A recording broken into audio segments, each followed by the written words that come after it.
সুভদ্রা রান্নাঘরে আমার সকল দর্শক বন্ধুকে জানাই স্বাগত। আমি শিউলি। আজকে আমি তোমাদের কাছে একটা নতুন রেসিপি নিয়ে এসেছি। সেটা হচ্ছে দেখো পটল, কতগুলো পটল নিয়েছি। তো এই পটল দিয়ে আমি একটা রেসিপি বানাবো।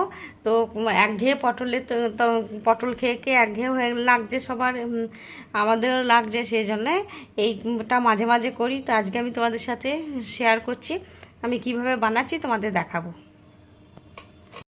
পটলগুলো কোড়া হয়ে গেছে, দেখো সুন্দর করে আমি গ্রেট করে নিয়েছি। এবারে আমি এই যে ছোলার ডাল ভিজিয়ে রেখেছি, ধুয়ে পরিষ্কার করে, এই আর দুটো কাঁচা লঙ্কা দিয়ে দিলাম। এবারে আমি এই ডালটা বেটে নেব গ্রাইন্ডারে। তো আগে এটা বেটে নিই।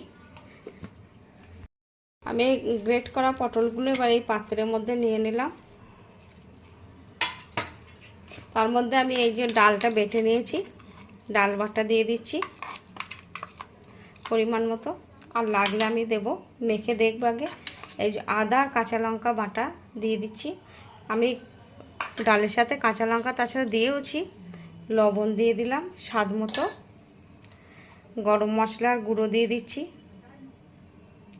পরিমাণ মতো।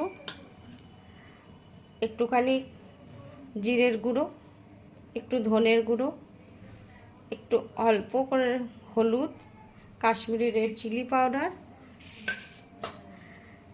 এবারে আমি এটাকে ভালো করে মেখে নেব। একটু চিনি দিয়ে দিলাম, 2-4টে দানা, আর কতগুলো ধনেপাতা কুচো দিয়ে দিলাম। ব্যাস, আমার এটার ব্যাটারটা রেডি হয়ে গেছে। এবার 10 মিনিট মতো রেস্টে রেখে দেবো, তারপর আমি এটা ভেজে নেব। একটা টমেটো দিয়ে দিলাম, 2টো কাঁচা লঙ্কা, আর কতগুলো কিশমিশ ভিজিয়ে রেখেছিলাম, এগুলো আমি বেটে নেব। কড়াতে তেল দিয়ে দিয়েছি, তেল গরম হয়ে গেছে। এবার আমি কোপ্তাগুলো ভেজে নেব।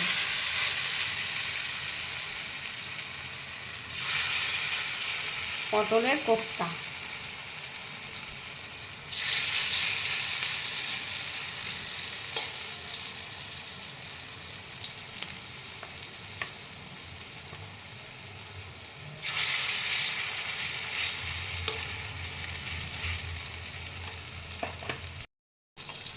আমার বড়াগুলো লাল লাল করে ভাজা হয়ে গেছে, তোমরা দেখো। এবারে আমি এগুলোকে তুলে নিচ্ছি।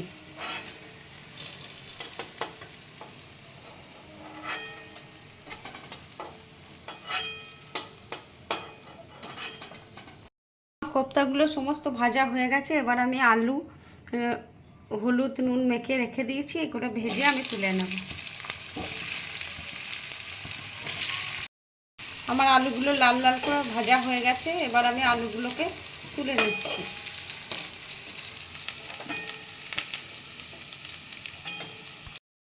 ওই তেলের মধ্যে আমি জিরে আর গোটা গরম মশলা, একটু লঙ্কা ফোড়নে দিয়ে দিলাম, তেজপাতা আর একটু হিং দিচ্ছি ফোড়নে। আর ফোড়নটা একটু ভাজা হয়ে গেছে। এবারে আমি আদা বাটা দিয়ে দিচ্ছি, আদা আর কাঁচা লঙ্কা বাটা পেস্ট দিয়ে দিলাম।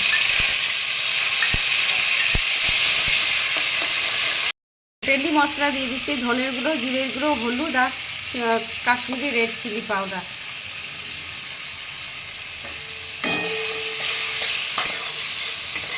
এবার এই মশলাটা কষিয়ে নেব। টমেটো আর কিশমিশ আর লঙ্কা পেস্টটা করেছি, এটা দিয়ে দিলাম। এবার ভালো করে সমস্ত মশলাগুলো আমি কষিয়ে নেব।